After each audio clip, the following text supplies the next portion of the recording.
Okay, hey, welcome to Tolleson-Mack podcast. Today we're doing something a little different besides not wearing the headphones. We've got political candidate Bob Branch in here with us. He's running for a seat in District 4, correct? Yes, Maricopa County Board of Supervisors, District District 4, 4, and you will be, if elected, you'll be when, taking when elected. when elected, you'll be taking Clint Hickman's seat. Yeah, so Clint Hickman has decided not to run. Okay. And if you're not familiar with Hickman's eggs, I mean, everybody that listens to this podcast probably eats Hickman eggs. So, a very good, well-known family, and he's decided not to run, He has decided not to run. which vacates the seat. Vacates the seat. Who are you running against? Well, technically, she's running against me since I was in the race first, but Debbie Lesko. Debbie Lesko. Okay. Yes. Okay. So, Bob, why don't you kind of tell the viewers a little bit about yourself? You said you moved here 31 years ago. 31 years ago, we moved down here. Love it. We moved down here from Colorado.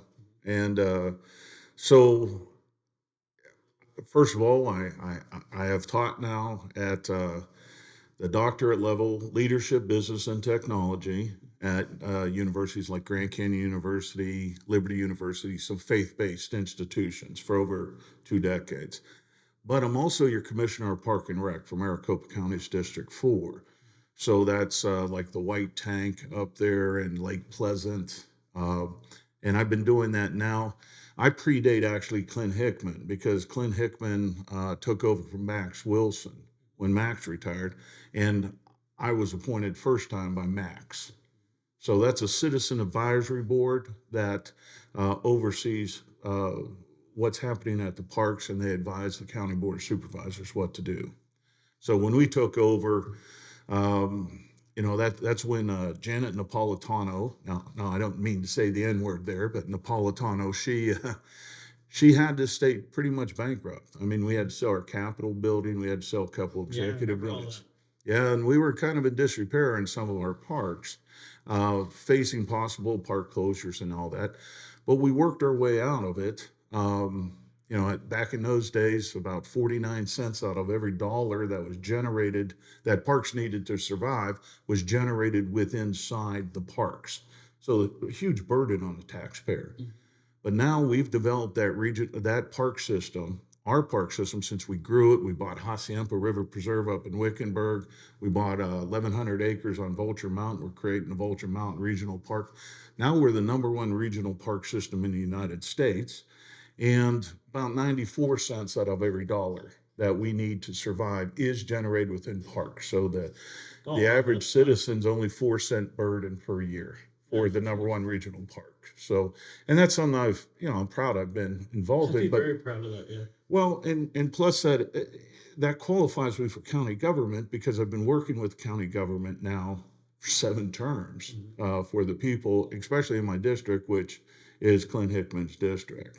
So answer me this. You said currently that's what you do right now, right? Yes. So if you get elected for this seat, then you vacate what you do. Is that how that works? That would be correct. Okay. So if by something happening, you don't get elected, then you still remain doing the same job, right? Well, that's one more thing. Is your job that you're currently in now, is that an elected position? It is an appointed position. Appointed position, okay. So there's only going to be one of 2 outcomes of this election. Okay. Either a person that's been a legislator for 15 years comes down from Washington, D.C. to manage the county. If she does that, I'm sure she will not want me sitting on the board, right? Doesn't take a rocket scientist. Doesn't take a rocket scientist. And if I win, I won't be sitting on that board. Right. So my term is coming to an end of sitting on Park and Rec. Okay. And to me, I'm going to miss it. I love the people there. We have a great board. We have a great group of people, and it's wonderful. But either way, I'm sure that I will not be in that position. Do you know Andy? I always butcher his last name. Canasic? Yeah, sure. Yeah. Oh man, we like that guy. I've known that guy. Me and my family have known that guy forever. I just had lunch with him Up at the Corral? At the Crown, probably Yeah. 2 weeks ago. Nice. Yeah, so I'm in the beef business, and from time to time he gets short on beef or something there. He's kind of learning how to run that restaurant, and we'll deliver him some beef. So. Well, and I'll tell you what, that's if you want to look at an American story, Mm-hmm. him building the Corral out there. Now it's taken years, Oh yeah. but it's his dream. And it's finally cool to go over there and Mm-hmm. sit down if you want to have a cool beer, if you want to play some cornhole or Listen to do a s- band or listen to whatever. a band. I'll tell you what, right at the White Tank, which is one of my parks. Yeah, that's why when you said yeah. earlier the white things, I mean Andy popped in my head, you know. Well, I remember a few years ago because he also has the horse, The riding stable. the riding stables up there. Mhm. And when the White Tank was on fire around 2020, around COVID time, that we had a big fire up there. I remember getting on the phone. Are my horses okay? Oh yeah. Andy, it's not even close to your horses. Don't worry about it. I remember he called me and he said, "Hey, can you come over here? I'm gonna need to do a little, putting in this road and this and that." And I went over there and he was telling me all these big plans he had. And I said, "Andy, I said, you've been my friend and my dad's friend for a long, long time, and I'll do anything I can to help you." And I left there Sure. thinking, that's a big dream, Andy. Major project, but he stuck. He is still sticking to it. Oh man, he's And never it- weakened. And I love it. And I love it. Now, those that don't know, Andy Kanasic used to be one of the Maricopa County Board of Yes, he did. Supervisors. Yep. And that's back before everything happened around 2020 and stuff like that. And but he's a fun person to be around. Let's just say And that. he's very. What I like about Andy is he's not one sided. He's very fair. Sometimes I would call him about some issues and just want somebody to bounce something off Yeah. of, and he would, he'd get everything slowed down where I'd listen to both sides. Exactly. By the time we got off the phone, everything was fine, and I really enjoyed Andy, and I think personally being in District 4, that's what I like. That's what I like. I like somebody that's not. I guarantee you, I would never be able to get a hold of Debbie Lesko. I could firmly sit here and tell you she'd never answer my calls. I've known you for a little while. I've known Andy would answer my calls, take my calls, no problem, because there's just something about a person that's in vested in the area that, what I guess I don't know how exactly how I'm saying. You're vested in District 4. I'm vested. You know? When Max Wilson called me up and asked me to be his commissioner of Park and Rec because it's appointed, so Max appointed me, and I called. He called me up and he said, "Bob, would you do this?" And I said, "What do I know about parks?" And he goes, "Well, you're a businessman, aren't you?" And I said, "I am." And he said, "You like hunting and fishing?" And that's Southern for hunting and fishing for those that he translated, hunting and fishing. But you're also a college professor. He says, "You'll figure it out." Now, you can't, when you sit on something like that, you can't just say, "Well, I'm this party or I'm this party, the heck with." No, you have a very large budget. You are running, you're making sure that the parks are up to speed and running. Now, when Max resigned and Clint Hickman got in, Clint could have easily just got rid of me and put somebody else on the board. In fact, I'm the only legacy he still has on any of his boards. And I take pride in that. I was going to say that says something. Well, that says something. And when he called me up and he said, "Bob, can you work with me?" I said, "Clint, of course I could work with you." He said, "All right. I got 2 rules for you. Every decision you make for parks has to be correct." Okay. Simple. And he said, "Those answers have to ring true for 50 years because this is parks. You're not doing something just for today. Your vision has to be 50 years. And when you have that kind of charge, when people respect you enough to say, 'Hey, this is what I want you to do,' you take it to heart or you leave." So I am extremely vested in what happens in our county. And also, I want to add, like Andy Kanasic was not in our district, but he took a great interest in our district. Oh yeah. Clint Hickman is in our district, but he takes a great interest in what happens in other districts. And that is extremely important, but not only in the districts in Maricopa County, you have to understand, for instance, water, right? I love fishing, so I'll go up to Bartlett and I'll fish. Now they're go dam up Bartlett, another what, 80 feet. Yeah, 80 feet.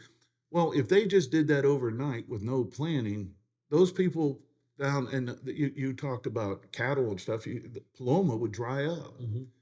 and Gila Bend would dry up. So we're already working with Buckeye. They want to have that recharge lake out there. Mm-hmm.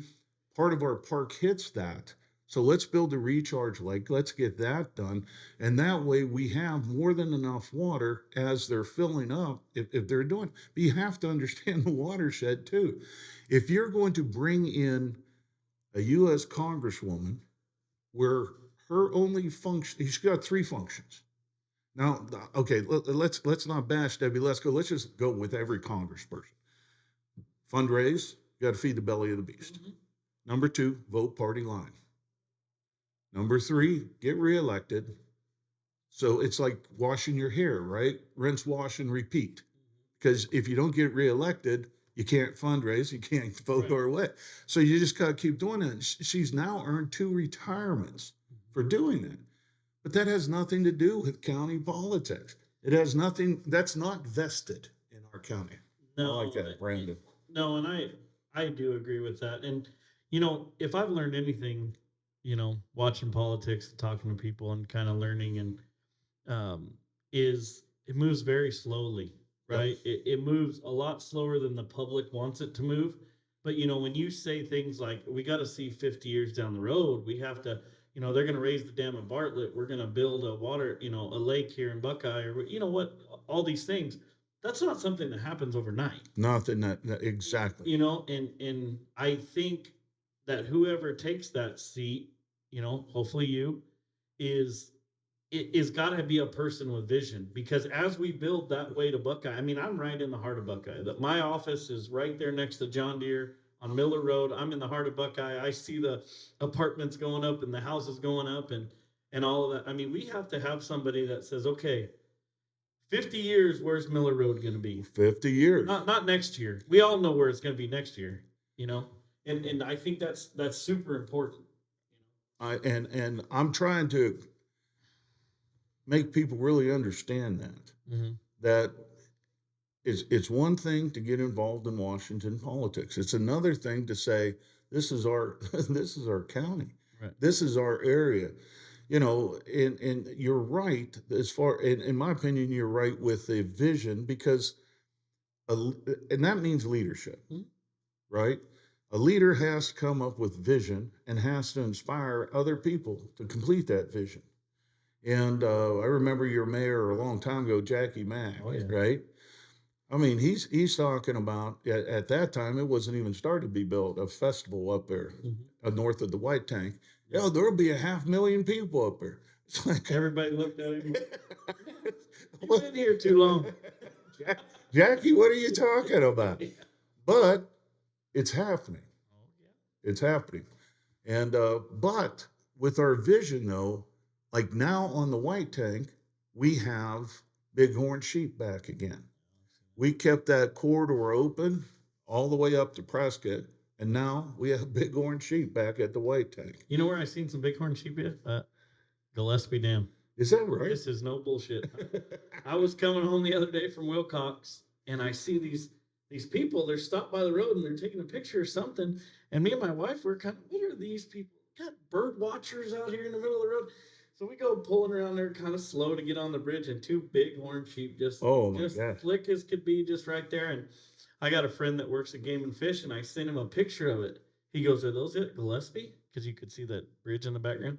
I said, "Yeah." He's like, "Man, that's wild. I'm gonna come out and look at them." So it's pretty crazy. But yeah, and I do, I do say that's a big thanks to you guys, because it is vision.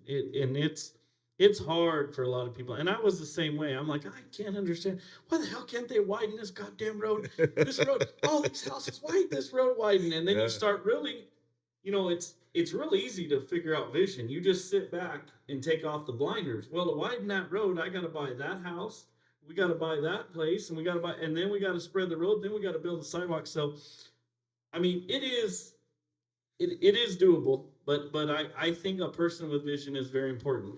We kind of talked a little bit about water. We talked about the watershed. Obviously, I'm pretty in tune with what's going on at SRP, but I do got a question for you. What do you think about what's happening with like Fondamont Farms out there in Vicksburg, where the governor's pulling the well permits?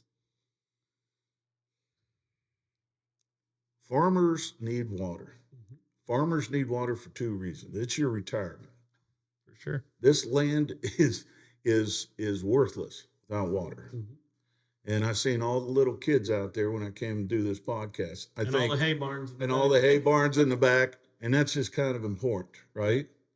Number two, you need it not just to give your property value.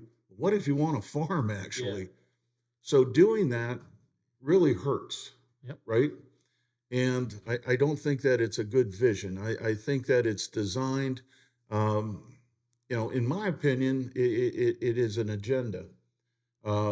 Because people look at farms and say, my gosh, look at the water you use. Yeah.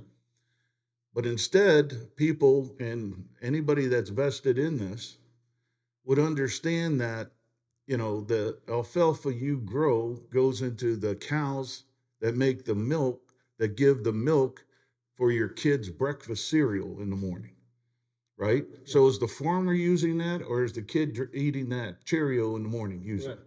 We all have to do that. And to me, I think it's just another way to press people out of it.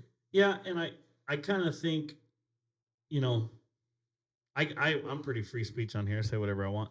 So I think the governor just needed a cheap headline Yeah. because honestly, what happened out there on that farm? So what people don't understand that read that headline, okay, there's a Saudi company that owns a farm in Vicksburg, Arizona, and they're punching a bunch of wells and they're farming like crazy. Well, first of all, 90% of them wells were already going when they got the farm. That farm is on drip irrigation, which is the most efficient irrigation there is by far to grow alfalfa. And what that company does is they do ship a lot of hay out of our country, but they buy a lot of hay. They buy a lot of hay from guys like Brandon. They buy a lot of hay from Acamazo Farming Company. They buy a lot of hay from Chad Maddox. They buy a lot of hay from all kinds of people. Southwest Yeah. Farms. Oh, I mean, the list goes on and on of the people they buy hay from. So when our governor needed that cheap headline and started screwing with them, they stopped buying the hay. So that hay price went in the basement. So for that cheap hay, that cheap headline, she put some people out of business. Well, I know people will hear the way I answered that because the raw meat answer was, yeah, the heck with them Saudis, blah, blah, blah, blah. Right. But we have to look, even going back to Reagan and that, when you had in the Midwest, right, and we're shipping wheat to Russia. Mhm. That's good for the American economy. That's good for our people here, right? But when you have the attitude that she took, and like you said, it was to me, it was a cheap headline. Yeah. So, folks, I'm not here to really bash people. That's not what I do. No, I don't think You know, anybody needs but- to bash anybody. But the thing I is, think we need to be honest. it was, if you weren't into farming and if you did not know how our economy works around here, you were plotting this. And that's what she was looking for. But if you understand where the farmer's coming from, you're not really applauding it. It's a ploy. And it's a shame that somebody went out of business. But, let's go, Brandon. Yeah. He's got his hay. He's got his hay out He's there. got his hay out there. Yeah.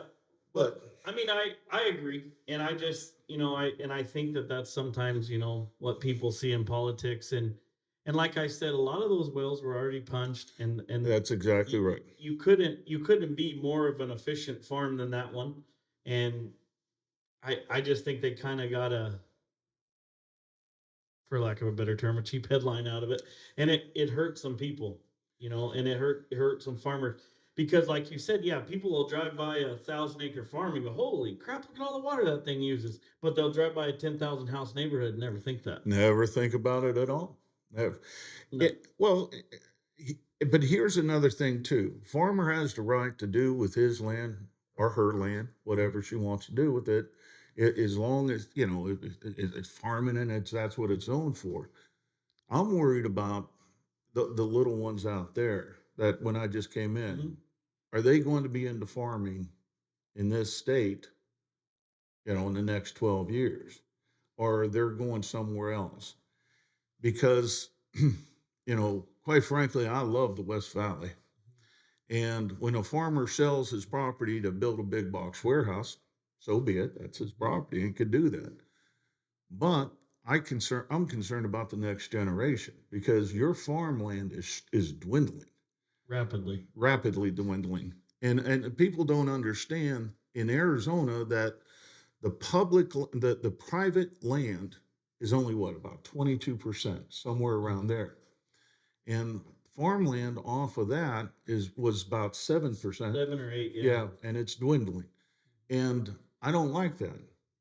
So I would like to see some initiative, and I know that there is. I know that there is, but even more of an initiative to keep the farming in this area. First of all, it's good for us. It's good for the farmer. It's good for the people. But you know, it's Western, right? Mhm. It's Maricopa County. I mean, I love driving. I live up there in Waddell next to, we have those Oh yeah, you the know, rose fields. rose fields. Yeah. There was a time I moved there 14 years ago, and nothing was there. None of those, even the 303 wasn't there yet. And you just sit there in the middle of the night, and the waft of the roses would come Yeah, in, it's and pretty up there when they it's do it. pretty, man. It's Yeah. pretty. Now they're dwindled. They're going away. Mhm. And once you put one in a big box warehouse, that land's dead forever, and It's all gone. it's all gone. But so, what about you're talking vision? What about those kids out there? And if y'all don't know, when I drove up Oh yeah. today, there was a whole bunch of little Oh kids yeah, out all of Brandon's kids were outside to greet him to make sure he was an okay guy to come on the there. podcast. They kind of run security for us up Run there. security. That's right. I didn't see the little guns or anything, Yeah, but no, but I'm just joking about that, folks. But the reality is, I'm concerned about this. I'm not concerned about you and me, right. right? We'll get along fine. Yeah. I'm concerned what happens to them. And I think as a county supervisor, that's what you want. Yeah, no, I agree, 100%. And it just gets back to, like, we keep on beating a dead horse, but gets back to that vision. And it's, like, you can ask Brandon when he took over this farm, or his grandpa started farming, or actually he bought the farm from his grandpa, but they were farming that way of 91st a bunch. Yeah. They had a lot of ground over there. We farmed in Levine. We farmed right next to him. But now, he's everything this side of 91st. And this guy, I honestly don't know how he does it. He still farms just a tick over there, like about 99th and like Buckeye Road there. Mhm. And for him to take a tractor from here, we're at 99th and Southern, to go to 99th and Buckeye Road, some days it'll take him an hour because there's so much construction. He's Yeah, got to sure. go that way, and he's got to go that way, and he's got to go that way, and then these guys look at you like you're doing something wrong. It's like, man, I'm just trying to do my job. I was here before you Yeah, were. I was here long before you were. So That's right. yeah, it's tough. Everybody keeps moving west, and so when we hear things like that, all water permits west of the 303 have been put on hold, it makes us all real nervous. We ain't bashing nobody. We just get nervous for our future. Get nervous. That's right. That's how we make our money. So, all right, we're back. Tolleson-Mack. We're still here at Bob Ranch, and I'm learning a lot. I am learning a lot. I'm probably learning more in the breaks. I should just keep this thing rolling, but we are back. So in the break time, you were telling me a little bit about like the American Legion and stuff like that, and I think that that's really cool that all those guys get together and they tell those stories. I'm part of the American Legion in Scottsdale. I was telling you that the one in Old Town Scottsdale. Nobody even knows that that's there. It's like way over in the corner in the back. But I go down to the one in Rocky Point, Mexico all the time. And if you ever get a chance to go in there and you want to hear some cool stories, that's a place to find them. bunch of expats down there in Rocky Point, huh, Oh man? man, they and just cool. They're all cool to talk to and just hang out and have fun. Well, we were talking about, the school boards, Mm-hmm. and, and Buckeye has a really good American Legion host, and very active, and, some of the members are really active in local politics, Yeah. right? And, a lot of people don't understand that, there are 30 legislative districts in this state. Each legislative district has one senator and has two representatives. So there's 60 representatives and there's one senator for every LD. And our legislative district goes all the way from Festival up north of the White Tank all the way down How to. far does festival go? Does it go to like Patton? Oh, I don't know if it goes that far. No, I don't think it goes all I the don't way. think it goes. Maybe like the canal, huh? Well, and maybe a little over. Little over the A canal. little Maybe? over the canal, Okay. yeah. So they're looking at, but you go from Festival all the way down through Waddell, Verado, Buckeye, then just north of Gila Bend, and it doesn't include Gila Bend, Like Painted Rock. Painted Rock, right? Then it follows the 8 all the way to the California border. That's our Okay. legislative district. So like Dateland, Hyder. Dalen, Hyder, Okay. and all them, and yeah, and it's long I was and just it's gonna say, big. It's about 208 miles point to point, and it goes all the way down to the California border. And there's groups that are really active into politics. Now, American Legion is not active in politics, but there's a group of people at the American Legion that is very active in politics. And and that's good because they're concerned about about our I mean, not just our legislative district, but our county as well. Now, people don't understand how big Maricopa County Oh is. man. Maricopa County is larger than the state of New Jersey. This is larger than Israel, right? Yeah, somebody told me that exact thing the other day, and I was like, well, that puts it into perspective. It's, New it's, Jersey, whatever, New Jersey, but Israel? Whoa. it's the country of Israel, Yeah. man. It is big. And so this job of supervisor of Maricopa County, people have to understand. So you have larger than Israel, and it's governed basically by 5 people on that board. It's a $5 billion budget, 4.5 million people. This is the second largest voting block in the United States. 4.5 million people in this county, second largest, and that is huge. And we have 40 departments under the Maricopa County Board of Supervisors. Plus, you got 21 other entities like the Sheriff's Department, County Recorder's Department, and they also include all the courts, and all of them rely on the budget coming from the Maricopa County Board of Supervisors. So the question is, then how can 5 people do all of that? Well, we have also 26 citizen advisory boards, whether it's cattle, right? Whether it's parks, whatever, right? Zoning and permitting, right? You have a citizen advisory board. And that's what I sit on as Commissioner of Park and Rec for Maricopa County's District 4, is that board. So we do a lot of the heavy lifting, a lot of the legwork before it even comes to the Board of Supervisors. You've got it cleaned up by the time it gets there. Pretty much so. The Board of Supervisors still does some work and, Right. and all that, and so does the county manager, but we have it pretty cleaned up by that. And that's the same way with most of the other advisory boards. So by the time people go down and they'll observe the county board of supervisors down at the supervisor atrium down on Jackson, down near the Capitol, they'll walk in and they'll see like 100 line items, and it's like, okay, line item 32 through 48, parks. Any discussion? No discussion, since there's no. Is there a motion? Yeah, a motion to approve. Okay, approved. Boom. And people were sitting there saying, wait a second here, you didn't do any work. And it's like, the work has been done. Right, because you had it cleaned up before it got there. Yeah, and so we were talking in that first segment about somebody vested in the county, right? And this is where it's really important. The new supervisor has to pick the people to be on those boards. That's where you're saying Clint appointed, Well, first Max Wilson appointed me. Yeah, but then Clint. Then Clint's appointed me 6 more times, Mhm. right? I'm his only legacy that he has on that board, that he has on any of those boards. Now, he could have come in and said, Bob, got my own person. Bye. And it would have been, thank you very much. I appreciate working, doing this. Now I'll go. I've been on that so long that they, in December, they awarded me the title Commissioner Emeritus.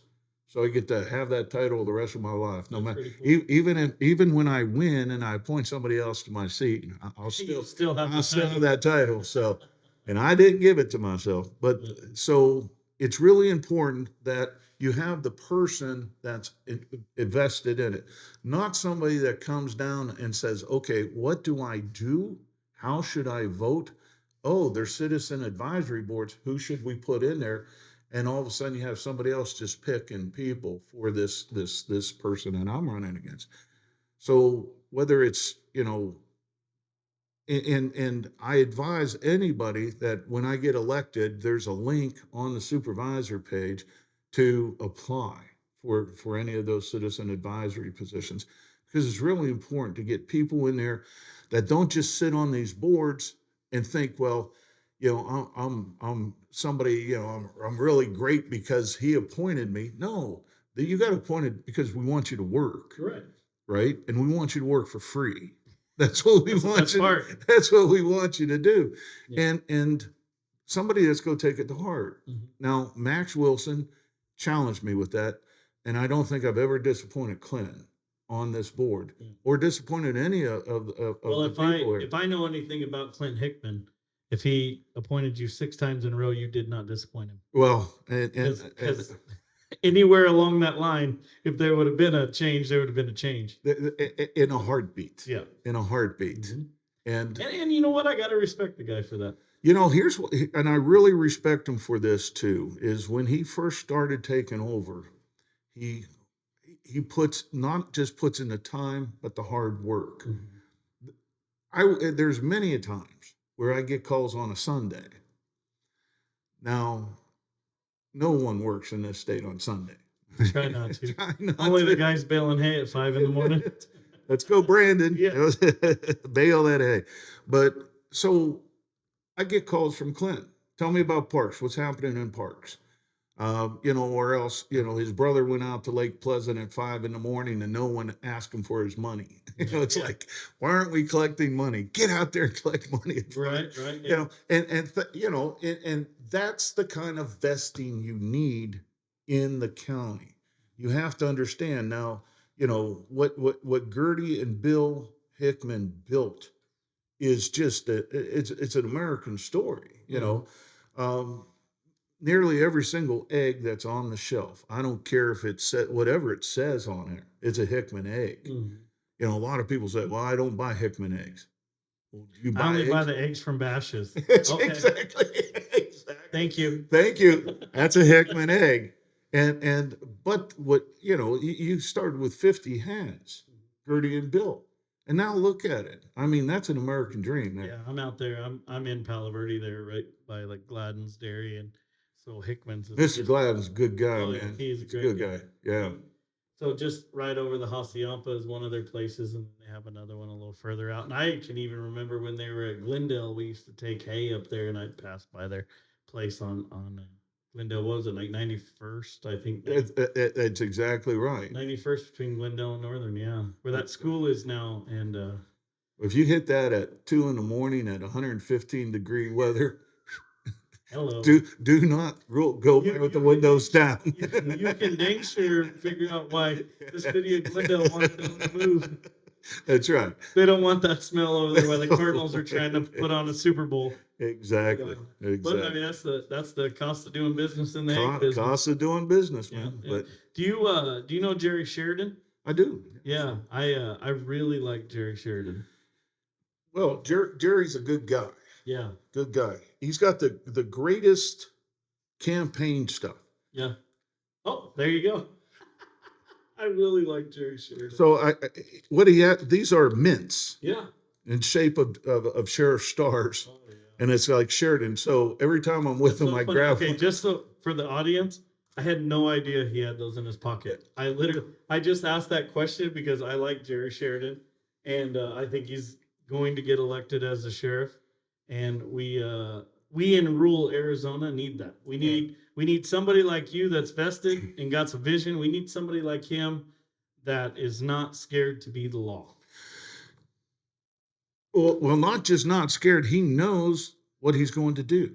Oh He's yeah. got, and the first time I talked to him on this campaign cycle with him running for sheriff, he started talking about we need a leader in there. Mhm. And I put my hand on his shoulder. Then I realized this guy could probably kill me 20 different ways. And maybe that wasn't a smart move.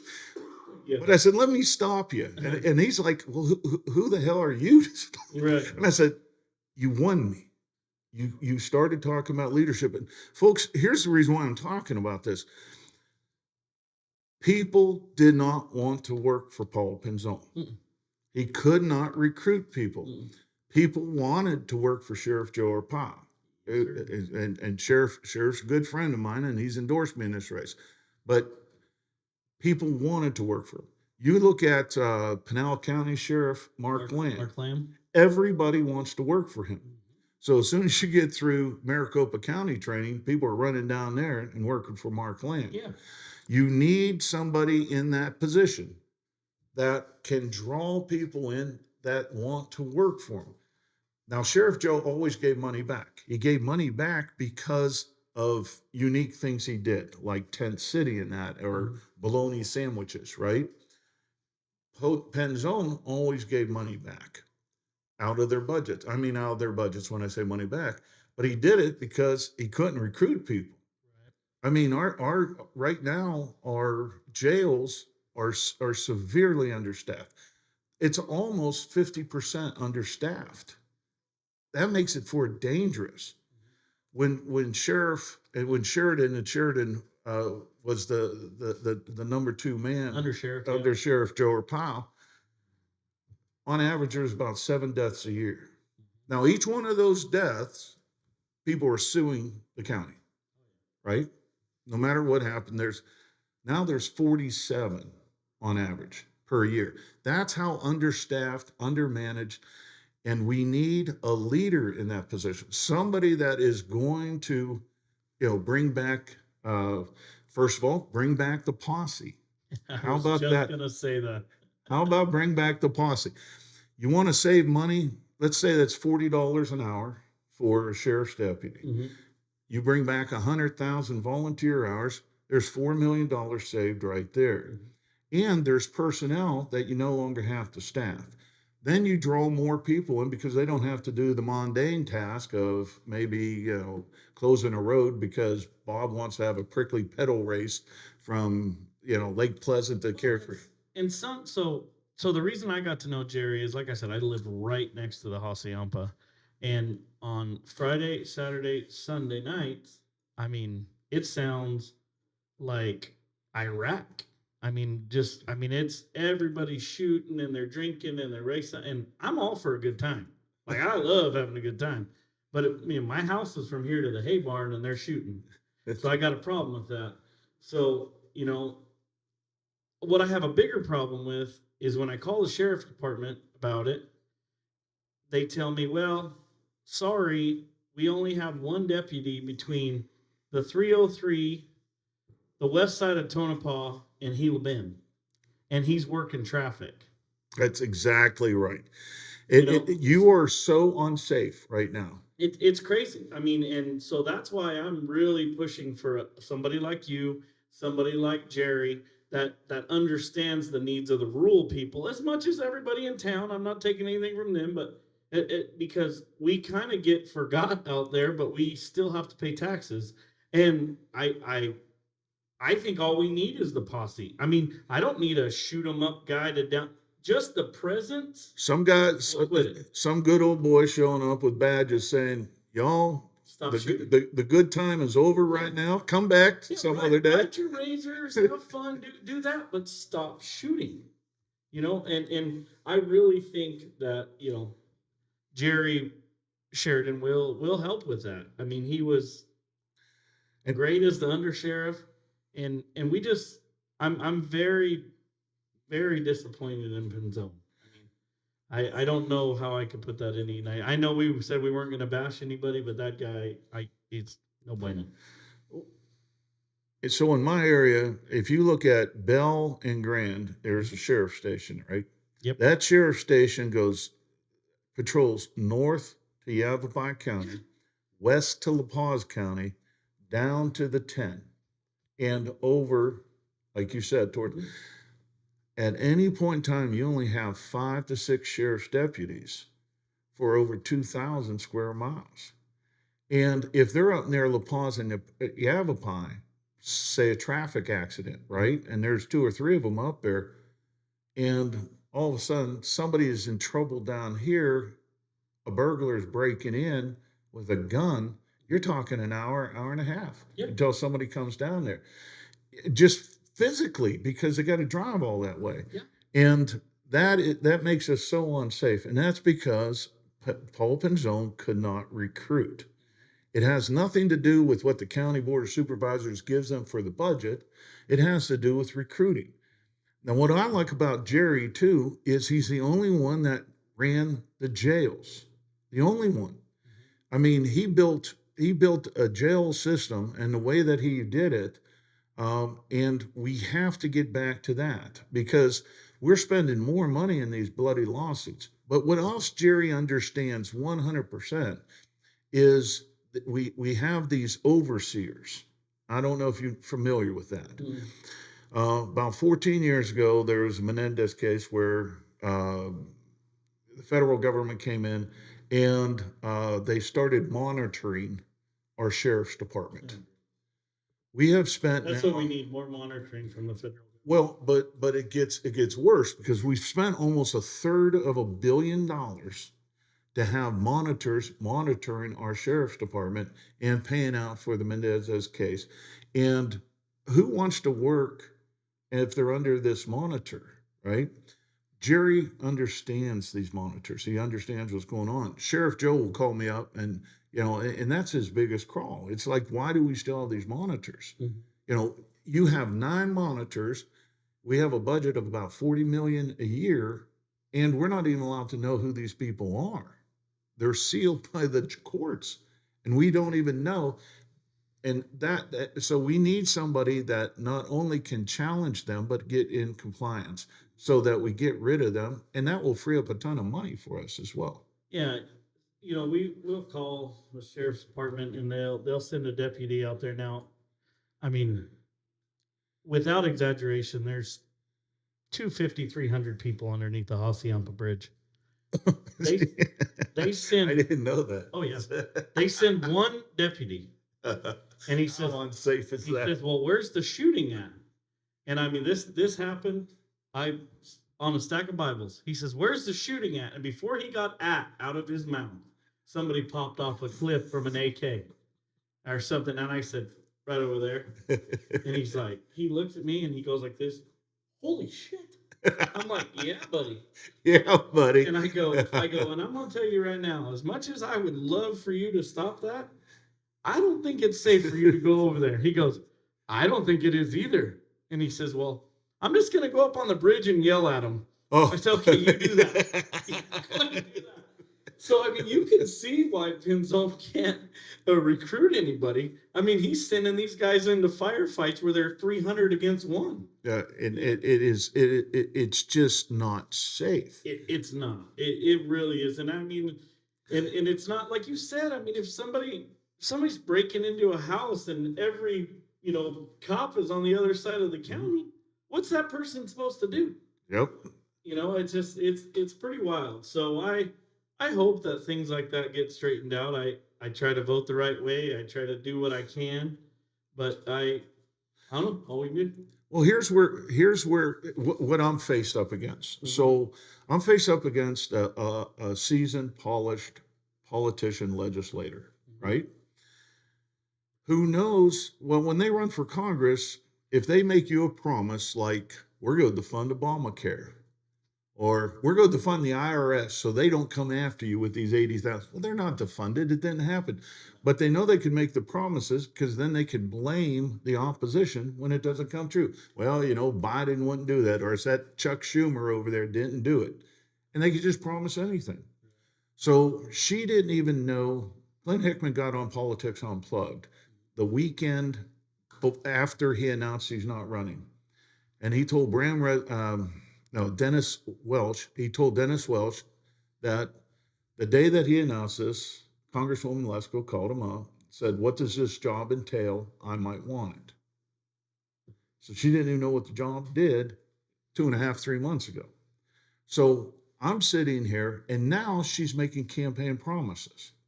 She just made a promise the other day, and I called her out on it. She said, "I am going to increase the sheriff's budget." It's like, wait a second. We don't even know who the sheriff's going to be. You got a couple Democrats, you got 3 Republicans. Who's that going to be? And people were like, "Well, what does that matter?" I said, "Well, you want woke really agendas? matters, yeah. It really matters. I mean, you see all these woke agendas being brought in here. It's just like, and you're just arbitrarily go tell them, 'Hey, I'm giving you more money, do whatever you want.'" So people were like, "Well, how are you going to handle it?" Every single one of those camps, and even the Democrat, one of his name is Camp, right? Mhm. That's running, and the two Democrats, and full disclosure, were Republicans till 3 months before, 3 or 4 months ago. But they all have talked to me as if I've already won this position, and trying to talk to me about raising money, raising the budget. My response to them is very simple, and we touched on it. Bring back the posse. Save $4 million. Yeah. Be the leader that can recruit candidates. Fill up the jails with the guards that you need. And if you need money, come and talk to us. Right. And that's the way it should be. You shouldn't have a person sitting here. I shouldn't be telling you campaign promises. I should be telling you how I'm going to get results, right? Yeah. And that's why when you said Terry Sheridan, but see, I also know Mike Crawford, right? Mhm. Mike's a good guy. Mike is a good guy. He truly is. He's a good guy. I met Camp over. He's a Democrat now, Mhm. but I've met his family and all that. Is one of the things I do is teach at Grand. I've taught at Grand Canyon University, and his daughter goes to Grand Canyon, and nice Christian family. Mhm. And that Skinner, I've talked to him at Farm Bureau breakfasts and stuff like this. I'm kind of disappointed in Skinner though, and the reason is he told everybody that if you pick me to be sheriff, the board of supervisors, I will not run for sheriff, because the board of supervisors would have never picked him. Because the rules when Penzone resigned is by law, since he was a Democrat, they had to put a Democrat in that seat. So a couple Republicans switched parties, and they became Democrats overnight. Another rule that they said is, we don't want to influence the elections. So therefore, whoever we put in there, we do not want you to run for sheriff. Like 3 or 4 days later, he files his paperwork. He decided and that was disappointing in my opinion. Now, please don't knock on my door tonight, Sheriff, and all mad at me. But the reality is that let me down. I trust a man by his word. Yeah. That's really all. Go figure that out, right? Yeah, that's all you got at the end. I hear some of these campaign promises, and I won't call out people, but I hear some of them, and it reminds me of like when I was in high school, and they were running for the board at high school, whatever it is. Student council. Yeah, there you go. And we're gonna have recess all day, and we're gonna get a bunch of pop machines, and the pop machines are gonna be free, and you're gonna be able to mark your own grades, and it's all this crap, and it's like, even then you're sitting back going, that just can't work. Like, there's got to be some law and order to this deal. Like, that just can't work, But yeah, you listen to some of these people, and I don't know, maybe it's just me, but I kind of believe about half of the, I list about half of it's right and about half of it's kind of bullshit, Well, and it depends what office too, Yeah. right? if it's federal government, I think about I 90% was of gonna it's say about BS. 90%. Yeah, I got a whole different view on that. I wish they'd just leave us alone and let states govern states. Yeah, But that's a whole nother podcast. But I just I don't know. I think for we need to get I don't know. I guess like when you're tuning a car, yeah. I kind of base it on this. Do Like they do that anymore? I don't even know. But like when you're I tuning a haven't seen a hot rod, carburetor for a long right, time. right. But like say you're tuning a car, you just can't figure out what's wrong with it. You just start back at zero. You put all the plug wires where they go, and you put the every little needle on the carburetor where it goes, and you set the timing where it's supposed to be, and then you work from there. And that's almost what I feel like this whole county needs. It just needs to get back to zero, and then we're going to go from there. Absolutely. And I mean that's from your seat to the sheriff's department to everything involved in between. Mhm. I mean, and that's obviously a personal opinion, but that's kind of and that's the same opinion I have from a lot of people that I kind of align with. And I'll be honest with you, when I go into a voting booth, I don't vote one party or the other. I vote for what I think is right, and I think that that's my right. That's why everybody fought for why we're here, and everybody has a right to do that. But I just think it's very, very important that the voters think about who they're voting for. I went to a board meeting for my daughter's high school the other day, and I learned very quickly how important a vote is. I'm 46 years old, and it wasn't until Monday night that I learned how important my vote was. Sure. Sure. Because I sat there and I waited my turn and I waited my turn and I got 3 minutes to talk. And I stood up there and I said what I had to say for 3 minutes. A buzzer went off and they said thank you. And I sat down. They didn't talk to me, didn't ask me a question, didn't tell me nothing. They could have just as well all flipped me off and it would have been about the same thing. But I sat back down and I thought to myself, I voted those guys in there. Yep. I learned right then how important a vote is. And I think that more people need to realize how important that vote is. Do a little research on these people you're putting in places. You have to do it. Yeah. And they will let you down if you do not. And you don't want people to let you down. We were talking about school boards and all that before. That is, and in my opinion, that is the most important job in the state. Because we look at our schools, and now Buckeye has some good schools over there, but other places don't. Right. Especially a lot of our public schools, and it is directly related to the school board because we have something in this state called local control, where the school boards are in control.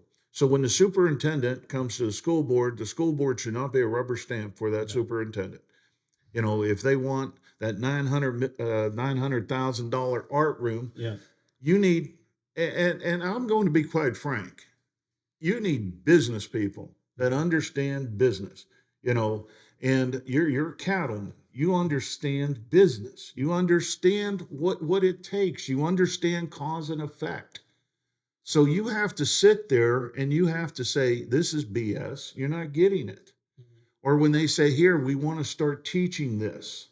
Well, a lot of people will sit on a board and they'll think, well, it's so nice of you to vote me on a board. I'll dress up really pretty. I'll wear a nice jacket. Yeah. It's too bloody hot to start wearing jackets this time of year. I do like short it. sleeve on. I have a short sleeve shirt on underneath. I just got a jacket, trying to look cool. People look at me and they say, "Where's your jacket?" It's at home. It's too hot. It's too hot, man. Right. But the thing is you need businessmen in these things that can look at a budget and say what is BS and what's not BS. Right. They could look at what's going to be taught and not taught. And so if you want to get involved and understand, affect education, run for school boards. Yeah, I just showed it to you, but I just got my email back today where I'm allowed to start tomorrow collecting signatures. I need 300 signatures to get on the ballot for November. But and the reason I'm running for school board is exactly that. I sat there and I watched and I watched everybody just agree with $200,000 to build one sand volleyball court. And I'm not saying we don't need a sand volleyball court. I'm just saying I could build a lot of sand volleyball courts for 200. Get a bunch of good old boys out there with some tractors, some rakes, Right. and bring some DE in. My thing is, I mean, we, in Buckeye, we're partnered with Westmac and they're a trade school. So why don't we have the trade school build it? Why don't here's 100,000. Get the students out there and let them engineer it and let them build it. And they can work on it for all year long. And at the end of the year, we dedicate it. And they put their little name on it, and here we go. And they get their diploma. Exactly. So see, that's cause and effect, folks. That's a businessman thinking, right? It's not somebody sitting there saying, "Oh, the superintendent wants it, we'll give it to him." Okay, rubber stamp it. Yeah, and I've taught my daughter this, and I'm I swear to you, I was sitting there in that meeting, and I remember what I always tell my daughter. I always tell her, I said, you can't complain about a problem if you don't want to be part of a solution. Absolutely. And I've told her that since she was old enough to listen. So I feel like when I was sitting there, my daughter was telling me that in my ear, and so I left there. And when we left there, I told my wife, I said, I'm running for the school board. And she said, huh?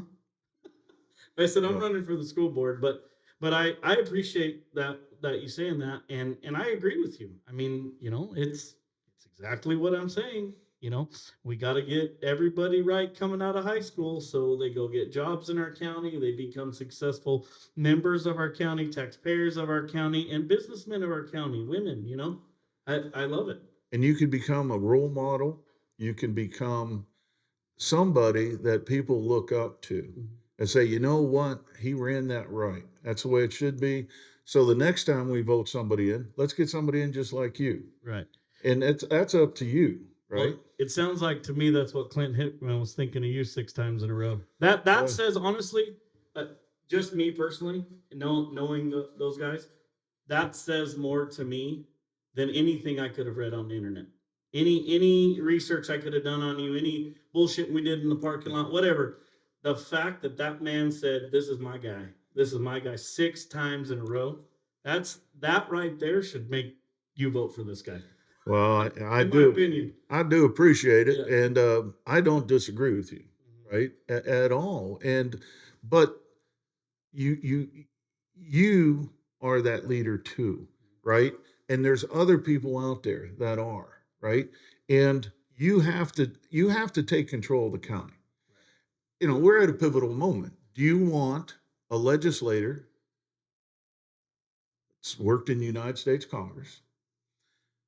Or do you want somebody that understands county government, has worked in county government, understands I don't understand all of it, but I've worked with MaCDOT, I've worked with ADOT, I've worked with water, flood control, trying to get that, when Buckeye says, hey, one of the hangups is flood control for the lake out there. Just call down the flood control. What's the hangup? Right. Well, there is no hangup. We're good to go. Hey, they're good to go. Somebody that understands how to do this. And so the choice, the choice is scary to me. I'm not worried about losing, right? I'm worried about losing to that person because that person is 100% wrong. And the reason is it's not her skill set. Her skill set is, how do I get elected? How do I raise money? And tell me how to vote. Right. And that's the skill set. And she's been very successful at it. Yes, she is. That just does, legislators do not govern.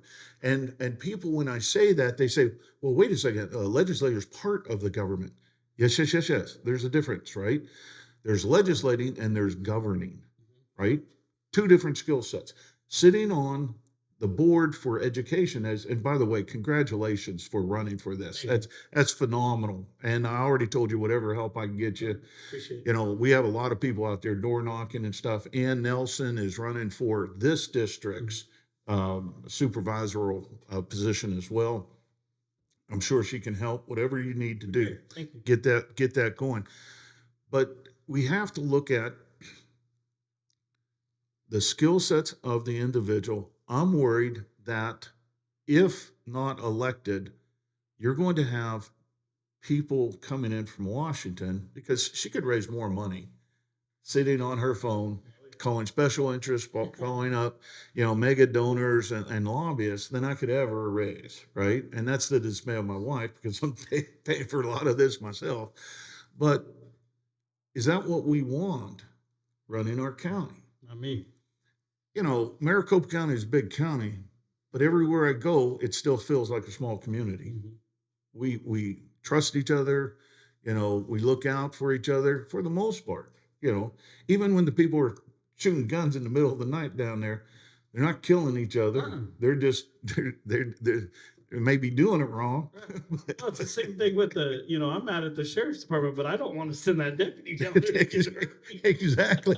You got that vest on, but that's not good enough down here. Enough down here. So. That's not good enough down there. All right. Well, I sure appreciate you coming, man. It was great to meet you, get to know you, talk to you a little bit, and we'd like to have you back anytime. Well, I'll tell you what, you're a cattleman, though. I thought there'd be some steaks and no problem. Yeah. We can send them right over. Some grill. Need a grill here. Yeah, that's going to be our next thing we're going to do. That's right. Yep. Bourbon and steaks. Thanks, Pleasure to sir. meet you, buddy. Nice to meet you. Please. And good luck in your race. Thank you.